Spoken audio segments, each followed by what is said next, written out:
تو آج ہم فرانس فینن کی ایک بہت ہی مشہور اور میں کہوں گا ایک تہلکہ مچا دینے والی کتاب دی ریچرڈ آف دی ارتھ کے کچھ خاص حصوں کا ذرا گہرائی میں جا کر جائزہ لے رہے ہیں۔ جی بالکل، اور یہ واقعی ایک ایسی کتاب ہے جس نے نو آبادیات یعنی کلونیلزم اور پھر اس کے خاتمے ڈی کالونائزیشن کو سمجھنے میں ایک آپ کے لیے ایک بنیاد فراہم کی ہے، خاص طور پر اس کے جو نفسیاتی اور سماجی اثرات ہوتے ہیں نا انسانوں پر، معاشروں پر۔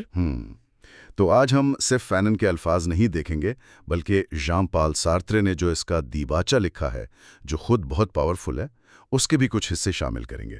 اور مقصد صرف یہ نہیں کہ ہم خلاصہ بتا دیں بلکہ کوشش یہ ہے کہ فینن کے جو خیالات ہیں ان اقتباسات میں جو اکثر کافی چیلنجنگ ہیں ان کو سمجھا جائے۔ جی، خاص طور پر جیسے تشدد پر ان کا نظریہ، نوآبادیات کی اصل حقیقت کیا ہے، پھر جو مختلف سماجی طبقے ہیں، کسان، شہر کے لوگ، وہ قومی برجوازی جس کی وہ بات کرتے ہیں، اور ایک طبقہ جسے وہ لمپن پرولتاریہ کہتے ہیں، ان کا کیا کردار ہے آزادی کی جد و جہد میں، اور آزادی کے بعد کیا ہوتا ہے، وہ قومی شعور کے مسائل۔ بالکل، اور پھر یورپ پر ان کی جو تنقید ہے بہت سخت تنقید ہے۔ جی ہاں، تو شروع کرتے ہیں سارتر کے دیباچے سے ہی۔ آپ نے ذکر کیا تھا اس کے نئے لہجے کا، سارتر نے لکھا، اور یہ واقعی چونکا دینے والی بات تھی اس وقت۔ وہ کہتے ہیں، یورپیوں، آپ کو یہ کتاب کھولنی چاہیے اور اسے سمجھنا چاہیے۔ ڈرنے کی ضرورت نہیں، آپ کو شرمندگی ضرور محسوس ہوگی، اور شرم، جیسا کہ مارکس نے کہا، ایک انقلابی جذبہ ہے۔ مطلب سارتر کہہ رہے تھے کہ بھئی بہت ہو گیا، صدیاں گزر گئیں، آپ دنیا پر راج کرتے رہے، انسانیت کے باتیں کرتے رہے، لیکن جہاں جہاں گئے وہاں انسانوں کو کچلا۔ اب پہلی بار وہ لوگ جنہیں آپ مقامی یا نیٹو کہتے تھے وہ خود بول رہے ہیں، اور ان کی آواز، وہ آپ کی نخالی نہیں کر رہے، یہ ان کی اپنی آواز ہے۔ یہ واقعی ایک زبردست نقطۂ آغاز ہے، یہ ٹون سیٹ کرتا ہے پوری کتاب کے لیے۔ تو آئیے فینون کے پہلے بنیادی خیال پر آتے ہیں جو شاید سب سے زیادہ متنازع بھی ہے، کہ نو آبادیات خود ہی تشدد ہے۔ جی ہاں، فینن کا جو مول استدلال ہے وہ یہی ہے کہ چونکہ نو آبادیاتی نظام طاقت کے زور پر قائم ہوا تھا، فوج، پولیس، بندوقیں، جی، اور اسی سے چل رہا تھا، تو اس کا خاتمہ، ڈی کالونائزیشن، وہ بھی لازمی طور پر پرتشدد ہی ہوگا۔ یہ کوئی پرامن طریقے سے نہیں ہو سکتا ان کے خیال میں۔ اچھا، وہ کہتے ہیں کہ یہ آبادکار سیٹلر ہی ہے جو مقامی نیٹو کو بناتا ہے، مطلب مقامی کی پہچان، اس کی حیثیت، اس کا وجود، یہ سب آبادکار کی طاقت طے کرتی ہے۔ اور اس تعلق سے ایک خاص قسم کی دنیا بنتی ہے جسے فینن مونیکی کی دنیا کہتے ہیں۔ یہ کیا چیز ہے؟ مطلب عملی طور پر اس کا کیا مطلب ہے نو آبادیاتی سیٹنگ میں؟ یہ بہت اہم تصور ہے ان کا۔ دیکھیں، مونیکیزم ایک پرانا فلسفہ تھا جو دنیا کو بالکل دو حصوں میں بانٹتا تھا، خیر اور شر، روشنی اور تاریکی، کوئی بیچ کا راستہ نہیں۔ فینن کہتے ہیں کہ نوآبادیاتی دنیا بالکل ایسی ہی ہے۔ آبادکار خود کو خیر، تہذیب، روشنی کا نمائندہ سمجھتا ہے، اور مقامی کو اس کے بالکل الٹ، شر، وحشت، تاریکی کی علامت۔ اچھا، اور اس کو بیان کرنے کے لیے وہ بتاتے ہیں اکثر جانوروں والی زبان استعمال ہوتی ہے، مقامی کاہل ہے، چور ہے، مہذب نہیں ہے، یہاں تک کہ مذہب بھی اسی تقسیم میں استعمال ہوتا ہے۔ فینن چرچ کو سفید فام لوگوں کا چرچ کہتے ہیں، جو مقامیوں کو خدا کے نہیں بلکہ سفید فام آقا کے راستے پر چلنے کو کہتا ہے۔ تو یہ صرف جسمانی قید نہیں، یہ ایک پوری ذہنی اور اخلاقی تقسیم ہے جو قائم کی جاتی ہے۔ اس کے جواب میں مقامی کیا کرتا ہے؟ کیا وہ اسے مان لیتا ہے؟ شروع میں تو شاید دباؤ ہوتا ہے، مجبوری ہوتی ہے، لیکن فینن کہتے ہیں کہ جیسے جیسے مقامی میں شعور آتا ہے نا، اپنی انسانیت کا احساس، وہ اس تقسیم کو رد کرنا شروع کر دیتا ہے۔ کیسے؟ وہ دیکھتا ہے کہ آبادکار کی طاقت اصل میں ہے کیا، وہ اس کے ہتھیار ہیں، تو وہ بھی اپنے ہتھیار تیز کرتا ہے۔ اور جب اسے مغربی اقدار سکھائی جاتی ہیں، جمہوریت، آزادی، فرد کی اہمیت، تو وہ ان کا مذاق اڑاتا ہے۔ مذاق اڑاتا ہے؟ کیوں؟ کیونکہ وہ دیکھتا ہے کہ یہ باتیں آبادکار اپنے لیے تو کرتا ہے، لیکن نو آبادی میں ان پر عمل نہیں ہوتا، بلکہ انہی اصولوں کو مقامی کو دبانے کے لیے استعمال کیا جاتا ہے۔ تو بات صرف برابری کی نہیں رہ جاتی، بلکہ آبادکار کی جگہ لینے کی بن جاتی ہے، زمین واپس لینے کی۔ بالکل، فینن بہت صاف کہتے ہیں کہ شروع میں مقامی کی سب سے بڑی خواہش یہی ہوتی ہے، آبادکار کی جگہ لینا، اس کی زمین لینا، اس کے وسائل لینا، کیونکہ نو آبادیاتی نظام میں سب سے اہم چیز زمین ہی ہے، وہ زمین جو اس سے چھینی گئی تھی، جو اسے صرف روٹی نہیں، وقار بھی دے سکتی ہے۔ تو یہ صرف کوئی قانونی یا سیاسی برابری کا مسئلہ نہیں ہے، یہ وجود کا سوال ہے، شناخت کا سوال ہے۔ اور اس مقام تک پہنچنے کے لیے فینن اور سارتر دونوں کے مطابق تشدد ایک طرح سے ضروری ہو جاتا ہے۔ جزائر کی FLN کا وہ قول بھی ہے جس کا فینن حوالہ دیتے ہیں، نوآبادیات صرف تب اپنی گرفت ڈھیلی کرتی ہے جب چھری اس کے گلے پر ہو۔ یہ تو بہت سخت الفاظ ہیں، کیا فینن تشدد کی تعریف کر رہے ہیں؟ یہ ایک بہت اہم سوال ہے اور یہ تنقید ہوتی بھی ہے ان پر، لیکن میرے خیال میں فینن تشدد کی تعریف نہیں کر رہے، وہ اسے نوآبادیاتی حقیقت کی ایک آپ کہیں پیداوار کے طور پر دیکھ رہے ہیں۔ اچھا۔ ان کا کہنا ہے کہ چونکہ نظام خود تشدد پر کھڑا ہے تو اس نظام کو چیلنج کرنے کے لیے مقامی کو اسی زبان میں جواب دینا پڑتا ہے جو آبادکار سمجھتا ہے۔ یہ ایک طرح کی جوابی تشدد ہے، کاؤنٹر وائلنس۔ اور یہ صرف نظام کو چیلنج نہیں کرتی بلکہ فینن کے نزدیک یہ مقامی کے لیے اپنی کھوئی ہوئی انسانیت، اپنا اعتماد بحال کرنے کا ایک نفسیاتی ذریعہ بھی بنتی ہے۔ یہ دلچسپ ہے کہ وہ اس کے نفسیاتی پہلو پر بھی زور دیتے ہیں۔ لیکن کیا ہوتا ہے جب یہ تشدد باہر نہیں نکل پاتا، جب لوگ براہ راست ٹکرانے کی حالت میں نہیں ہوتے؟ فینن اس کی بھی وضاحت کرتے ہیں۔ وہ کہتے ہیں کہ جب تشدد کا رخ باہر یعنی آبادکار کی طرف نہیں ہوتا تو وہ اندر ہی اندر تباہی مچاتا ہے۔ اندرونی تباہی کس طرح؟ یہ ظاہر ہوتا ہے پھر قبائلی جھگڑوں میں، ایک دوسرے پر جادو ٹونے کے الزامات میں، جسے وہ طنزیہ انداز میں ممبو جمبو کہتے ہیں، یا پھر وہ انتہائی جذباتی قسم کے رقص ہوتے نا، وجد والے، جی یا لوگوں پر جیسے آسیب آ جاتا ہے، جنون کی کیفیت طاری ہو جاتی ہے۔ فینن کے نزدیک یہ سب کیا ہے؟ یہ نفسیاتی دفاع ہیں، فرار کے راستے۔ اچھا۔ یہ وقتی طور پر شاید ٹینشن کم کرتے ہوں، لیکن اصل میں یہ مقامی کی بیگانگی، ایلینیشن کو اور گہرا کرتے ہیں، اور جو اصل دشمن ہے، نو آبادیاتی طاقت، اس سے ٹکراؤ کو دیر کرواتے ہیں۔ تو فینن کہہ رہے ہیں کہ یہ چیزیں اصل دشمن سے توجہ ہٹاتی ہیں، یہ ایک طرح کی نفسیاتی اسکیپ ہے؟ وہ تو تبھی ہوگا جب یہ توانائی نو آبادیاتی ڈھانچے کو چیلنج کرنے میں لگے گی۔ لیکن یہ سب کچھ صرف مکانی سطح پر تو نہیں ہو رہا تھا۔ فینن عالمی صورتحال کو کیسے دیکھتے ہیں؟ کیا باہر کی دنیا کا بھی کوئی اثر تھا اس جدوجہد پر؟ یقیناً فینن صرف مقامی صورتحال نہیں دیکھتے، وہ اسے بڑے بین الاقوامی منظرنامے میں رکھ کر دیکھتے ہیں۔ وہ لکھتے ہیں کہ سرد جنگ کا دور تھا نا؟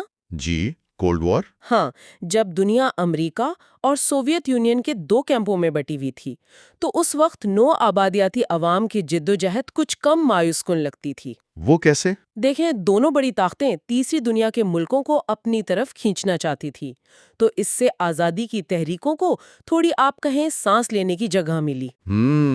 اور پھر سرمایہ دارانہ مملکوں کے اپنے مفاد بھی بدل رہے تھے۔ وہ نو آبادیوں کو صرف خام مال کے لیے نہیں بلکہ اپنی چیزیں بیچنے کے لیے منڈیوں کے طور پر بھی دیکھ رہے تھے، جس کے لیے تھوڑا استحکام تو چاہیے تھا، تھوڑی مقامی آبادی کی قوت خرید بھی۔ اور کوئی خاص واقعہ جس نے اس امید کو تقویت دی ہو؟ جی ہاں، فینن خاص طور پر دین بن پھو کا ذکر کرتے ہیں۔ اچھا، ویتنام والی جنگ؟ جی، 1954 میں ویتنام میں جو جنگ ہوئی تھی، جہاں ویتنامی گوریلوں نے فرانس جیسی بڑی یورپین طاقت کی فوج کو شکست دے دی۔ یہ ایک زبردست نفسیاتی جیت تھی پوری نو آبادیاتی دنیا کے لیے۔ اس نے یہ دکھا دیا کہ یہ یورپی طاقتیں ناقابل شکست نہیں ہیں، منظم عوامی جد و جہد سے انہیں ہرایا جا سکتا ہے۔ دین بن پھو کے بعد فینن کہتے ہیں، سوال یہ نہیں تھا کہ آزادی ملے گی یا نہیں، سوال یہ تھا کہ کیسے ملے گی۔ یہ واقعی ایک ٹرننگ پوائنٹ تھا۔ اب آتے ہیں خود مقامی سماج کی طرف۔ فینن صرف نو آبادیاتی نظام پر ہی تنقید نہیں کرتے، وہ خود مقامی سماج کے اندر جو تضادات ہیں ان پر بھی گہری نظر رکھتے ہیں۔ مختلف طبقوں کا کیا کردار دیکھتے ہیں وہ اس جدوجہد میں؟ ہاں، یہ ان کا طبقاتی تجزیہ بہت دلچسپ ہے اور روایتی مارکسی تجزیے سے کافی ہٹ کر ہے۔ وہ کسانوں کو، پیزنٹری کو اصل انقلابی طبقہ سمجھتے ہیں۔ یہ تو حیرانی کی بات ہے۔ عام طور پر تو شہری مزدوروں، پرولیتاریا کو انقلابی مانا جاتا ہے مارکسزم میں، فینن کسانوں کو کیوں اتنا اہم سمجھتے ہیں؟ فینن کا استدلال یہ ہے کہ نوآبادیاتی نظام میں کسان سب سے زیادہ براہ راست اور سخت جبر کا شکار ہوتے ہیں۔ ان کی زمین چھینی جاتی ہے، ان کے پاس کھونے کو کچھ نہیں ہوتا اور پانے کو سب کچھ۔ اچھا، وہ نظام کی مکمل اور فوری تبدیلی چاہتے ہیں۔ اس کے مقابلے میں جو شہروں میں رہنے والے مزدور ہیں، اربن پرولیٹیریٹ، وہ بھی استحصال کا شکار تو ہیں، لیکن نوآبادیاتی معیشت میں ان کا ایک مقام ہے، پھر بھی وہ نسبتاً بہتر حالت میں ہیں۔ فینن تو انہیں نوآبادیاتی آبادی کا بورژوا حصہ تک کہہ دیتے ہیں۔ بورژوا حصہ؟ جی، کہ وہ اکثر اپنی تھوڑی بہت مراعات کو بچانے کی فکر میں رہتے ہیں۔ اور جو قوم پرست سیاسی جماعتیں تھیں اور ان کے لیڈر جو شہروں میں تھے، پڑھے لکھے لوگ، وکیل، ڈاکٹر وغیرہ، فینن ان پر بھی بہت سخت تنقید کرتے ہیں۔ وہ کہتے ہیں کہ یہ جماعتیں اور ان کے لیڈر اکثر اصلاح پسند ہوتے ہیں، ریفارمسٹ، یعنی وہ نوآبادیاتی طاقتوں سے بات چیت کر کے، سمجھوتا کر کے کچھ مراعات لینا چاہتے ہیں۔ وہ مغربی طرز کی سیاست کی بات کرتے ہیں، ایک شخص ایک ووٹ جیسے اصولوں کی، لیکن عوام کو بڑے پیمانے پر متحرک کرنے سے، خاص طور پر تشدد کے راستے سے وہ گھبراتے ہیں۔ ڈرتے ہیں کہ کنٹرول ہاتھ سے نکل جائے گا۔ بالکل، انہیں ڈر ہوتا ہے کہ عوامی تحریک ان کے قابو سے باہر نہ ہو جائے۔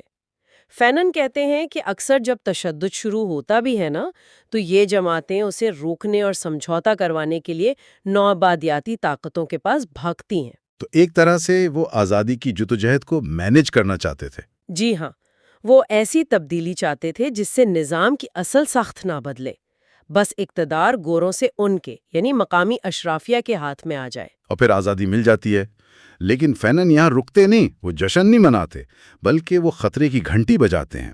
وہ قومی شعور کے نقصانات، پٹ فالز آف نیشنل کانشسنس کی بات کرتے ہیں۔ یہ کیا ہے؟ آزادی کے بعد کیا گڑبڑ ہوتی ہے؟ یہ فینن کے تجزیے کا ایک بہت ہی اہم اور میں کہوں گی پریشان کن حصہ ہے۔ وہ کہتے ہیں کہ آزادی کے بعد اقتدار اکثر اسی قوم پرست بورژوازی یا اشرافیہ کے ہاتھ میں آتا ہے جس کا ہم ذکر کر رہے تھے، لیکن مسئلہ یہ ہے کہ یہ طبقہ مغرب کی بورژوازی جیسا نہیں ہوتا۔ اس کے پاس نہ صنعت ہوتی ہے، نہ سرمایہ۔ یہ کون لوگ ہوتے ہیں؟ دانشور، سابق سرکاری ملازم، تاجر، درمیانی لوگ۔ ان کا تاریخی کردار فینن کی تلخ زبان میں صرف یہ ہوتا ہے کہ وہ گورے آقاؤں کی خالی کی ہوئی جگہیں سنبھال لیں، بنگلے، عہدے، گاڑیاں، مراعات، اور اصل میں وہ مغربی کمپنیوں اور کاروباری مفادات کے ایجنٹ یا مینیجر بن جاتے ہیں۔ عوام کی ترقی کے بجائے ان کی توجہ یورپ کی نقل کرنے، عیاشی کرنے، دولت جمع کرنے پر ہوتی ہے۔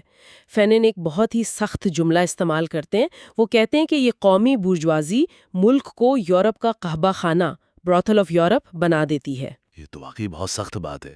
اس کے نتائج کیا نکلتے ہیں پھر معاشرے پہ؟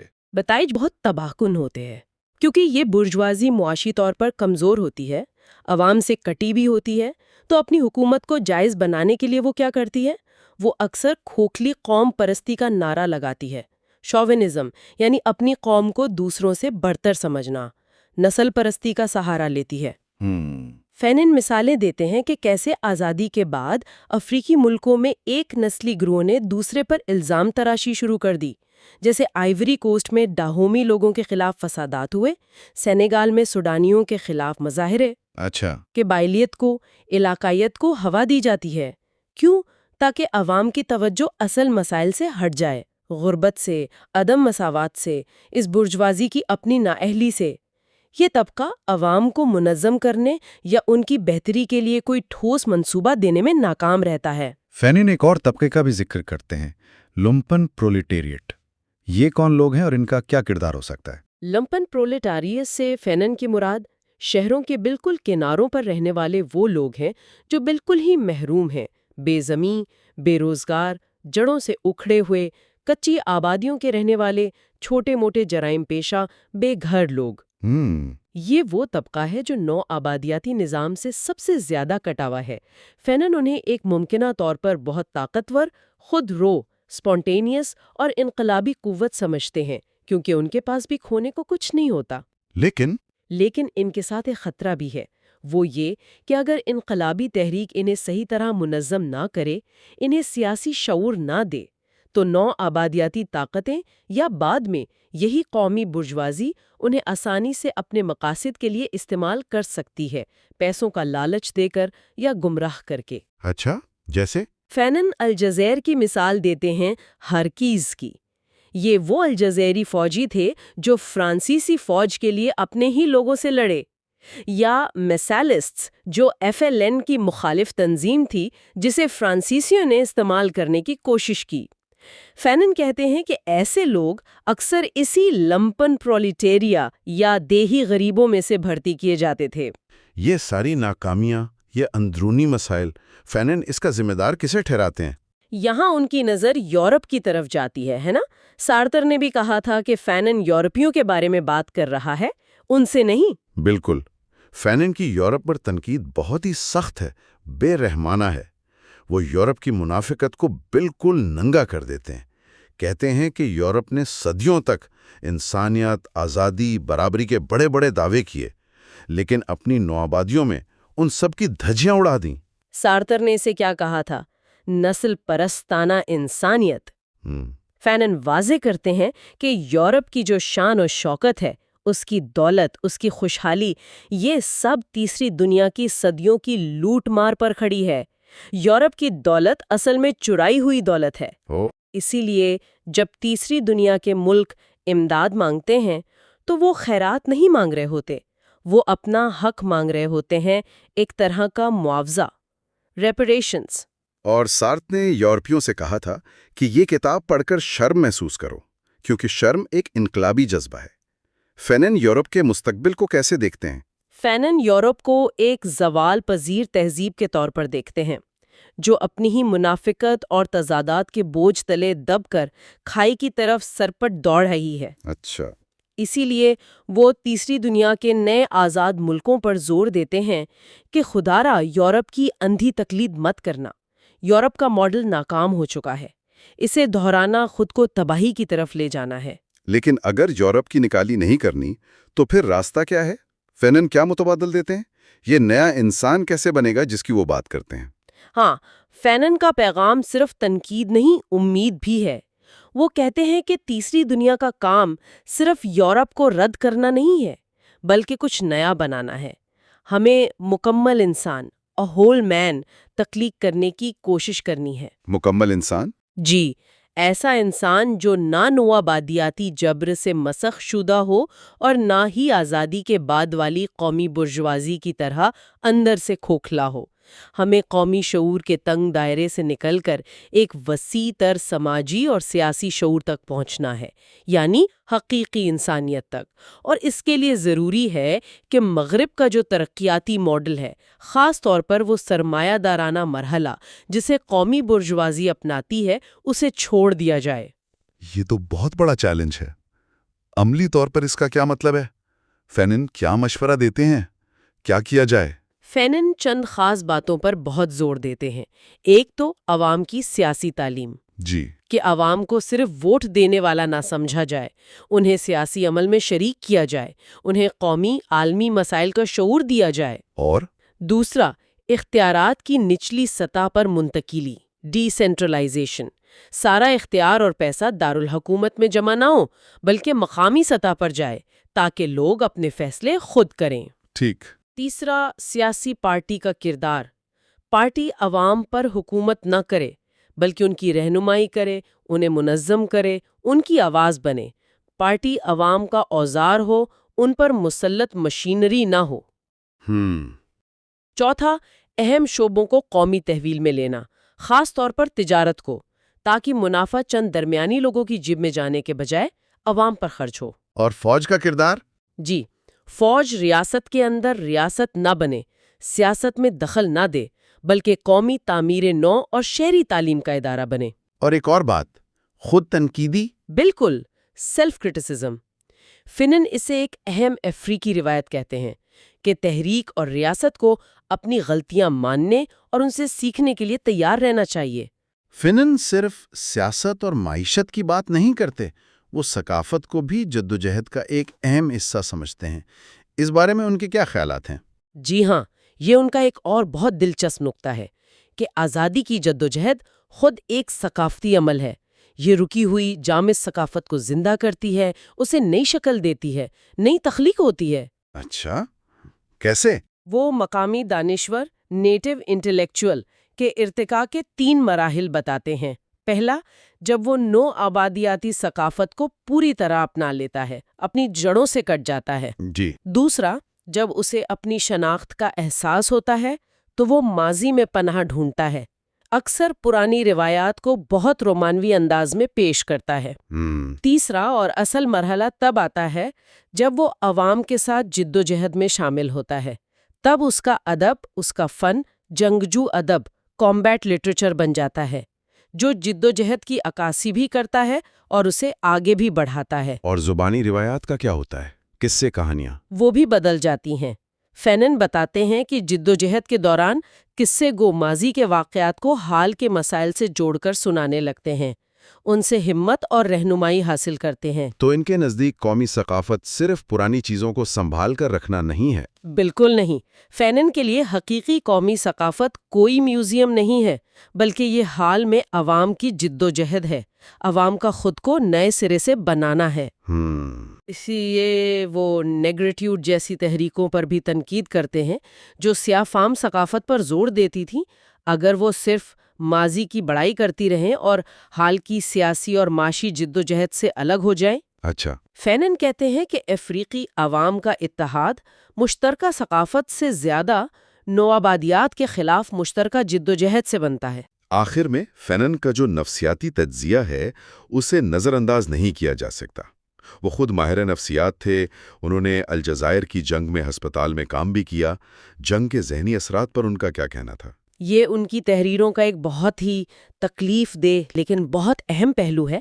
فینن واضح کرتے ہیں کہ نوآبادیات خود جنگ سے پہلے ہی مقامی آبادی میں شدید ذہنی اور نفسیاتی مسائل پیدا کرتی ہے۔ جنگ سے پہلے بھی؟ جی، مسلسل جبر، ذلت، غربت، یہ سب لوگوں کی ذہنی صحت کو تباہ کرتے ہیں۔ جنگ تو اس صورتحال کو کئی گنا بدتر بنا دیتی ہے۔ فینون اپنے تجربات کی بنیاد پر خاص قسم کی رد عملی نفسیات، ریاکشنری سائیکوسس کا ذکر کرتے ہیں، یعنی وہ شدید ذہنی بیماریاں جو جنگ کے دوران ہونے والے تشدد، غیر انسانی سلوک، اذیت کے براہ راست رد عمل میں پیدا ہوتی ہیں۔ آپ کچھ مثالیں دے سکتی ہیں ان کیسز کی؟ کس طرح کے نفسیاتی رد عمل تھے وہ؟ جی، فینون کئی کیسز بتاتے ہیں، جیسے ایک الجزائری جو ایک قتل عام میں بچ گیا تھا، اس کے بعد اسے خود دوسروں کو مارنے کے شدید خیالات آنے لگے، یا ایک الجزائری سپاہی جس نے ایک فرانسیسی عورت کو مار دیا تھا، وہ شدید ذہنی الجھن اور احساس جرم کا شکار ہو گیا۔ اور دلچسپ بات یہ ہے کہ وہ صرف مقامیوں پر اثرات نہیں دیکھتے، وہ تشدد کرنے والوں پر، یعنی فرانسیسی پولیس والوں اور فوجیوں پر جو نفسیاتی اثرات مرتب ہوتے ہیں ان کا بھی تجزیہ کرتے ہیں۔ اچھا۔ جیسے ایک پولیس والا جو قیدیوں پر تشدد کرتا تھا، وہ خود شدید ذہنی اذیت اور ڈراؤنے خوابوں کا شکار ہو گیا۔ فینن تشدد کے طریقوں جیسے بجلی کے جھٹکے دینا یا سچ اگلوانے والی دوا پینٹوتھل کا استعمال ان کے تباہ کن نفسیاتی اثرات بھی بتاتے ہیں۔ اور وہ اس نو آبادیاتی خیال کو سختی سے رد کرتے ہیں کہ الجزائری لوگ فطرتاً جرائم پیشہ یا پرتشدد ہوتے ہیں۔ وہ کہتے ہیں کہ ان میں جو جارحیت نظر آتی ہے وہ نو آبادیاتی حالات کی پیداوار ہے، ان کی فطرت نہیں۔ ان کا تجزیہ تشدد کے شکار اور تشدد کرنے والے دونوں پر پڑنے والے گہرے نفسیاتی زخموں کو سامنے لاتا ہے۔ تو خلاصہ یہ ہوا کہ ان اقتباسات میں فینن ہمیں نو آبادیاتی نظام کے تشدد پر مبنی ہونے کا ایک گہرا تجزیہ دیتے ہیں۔ وہ جوابی تشدد کی ضرورت اور اس کے نفسیاتی پہلوؤں پر بات کرتے ہیں۔